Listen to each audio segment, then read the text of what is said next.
Yeah, I mean, it's the same details we always practice. The big thing is making sure that guys understand that, a play that's finished without you making a tackle should feel like a surprise to you. I mean, that creating that mindset amongst 11 guys on the field, that you're not going to be the extra one. There's some frustrating moments, get the ball completely in front of you and then it turns into an explosive play against you. Well, that's obviously bad ball. And so we got to make sure that our anticipation, if we're in zone coverage or man coverage, that as we say it, our spot's a starting point. If I drop into a spot, that's not where I finish the play. I'm going to finish on a ball carrier and or with the football. There's only two options. There's not a third version of a football play where you're not needed. And so we just got to make sure that every single snapper we take, that there's an approach about us that says we have to make a play on that down. The ball should never surprise us. Whether it's thrown to my man, whether it's thrown to my zone, or if I'm needed in the run game in a particular gap. So no, the emphasis doesn't change. Could it be in some cases it becomes a little bit more of a realism to the guy now because he's missing on national television and we didn't get the outcome that we wanted.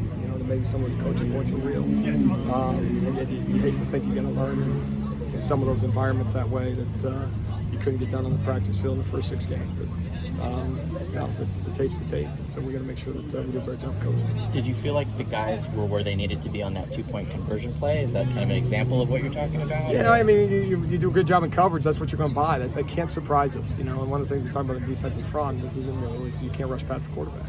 So that's part of it. So you got to decide you're going to cover people or not cover people, and you cover it and do a nice job that way. And then you got someone. And once he obviously breaks the line of scrimmage, then it's all hands on deck. 11 guys going to it and miss an opportunity there. And obviously a good player at quarterback. And it's 3 yards, so if he's got a clean path there, you try to cover up in front so he can't get vertical on you as fast as he was able to. So a lot of things to learn from that. Obviously a missed opportunity for us. You guys have been really good at creating sacks, none last week. Yeah. What were some of those things that led to kind of that anomaly? Yeah, I mean, I think credit goes to the opponent. They did a nice job. You got to start there when it's true, right? And I think in this case, it certainly was quality opponent. And Utah does a good job, and they have for a long time from an offensive standpoint, and that staff from an O-line standpoint. And then you look at it, where there's opportunities that we missed. We're in the backfield, where we're click late. The film suggests there's several instances where we're click late, which then means you got to do a better job on the back end. Making sure that you make that quarterback hold it on for. We're talking fractions of a second in some instances. It's all 11 that creates sacks. And that's obviously not 100% truism. Sometimes it's just a singular effort and gets home.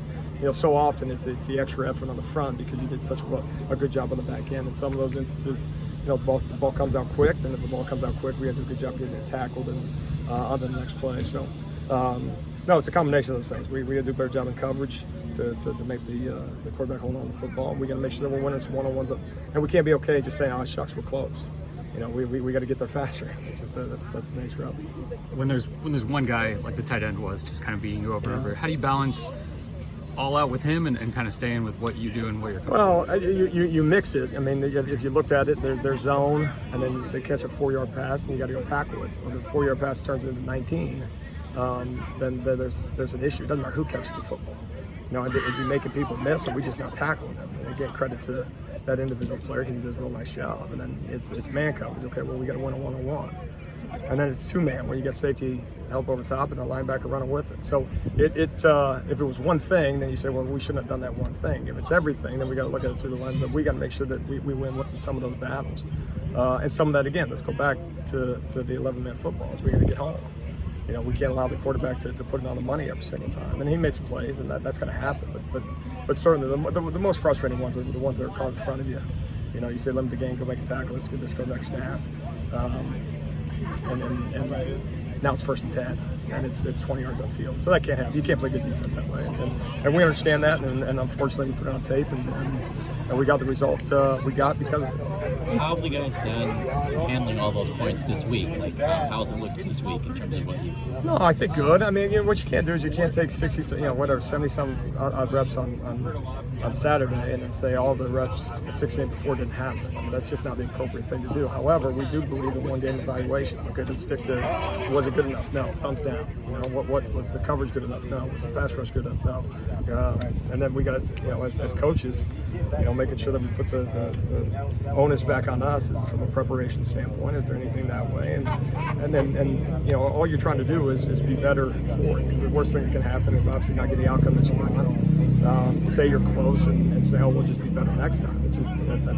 That's not our approach. And so, but on the same token, we don't. Let's fire everybody on the field and let's start other people. And if you need to do that, you do that, obviously. But let's change everything. No, there's some real instances where we got guys in position. We got, okay, how can we help them make the play? And so no, it's not time for panic mode. It's also time to get better results. Did anything change for you post game, like watching film? Did you watch film earlier after a tough loss like that, or did anything change? Immediately. And they get us on our iPad, and no, you're within the 10 minutes they got the thing on your iPad, you watch that thing on the bus. And just because it stings, it burns, and you work your tail off, and these guys do, and the coaching staff does, and we understand the expectations of USC. And then we understand when we don't get the outcomes that we want, that it's on us. And we take ownership in it, and we tell the guys, if we own it, then we have a chance to do something about it. If we point fingers, we make excuses, or do maybe we were close, or this should have happened, and so we feel better. We don't feel good right now. We don't. And then I guess the double-edged sword of a bye week is we don't have to feel good. We don't have to flip the script. We're not over it. We're competitors. That's just the way it is. But yeah, to your point, but guess what? On the bus, it's too late. And so you lick your wounds and on to the next one.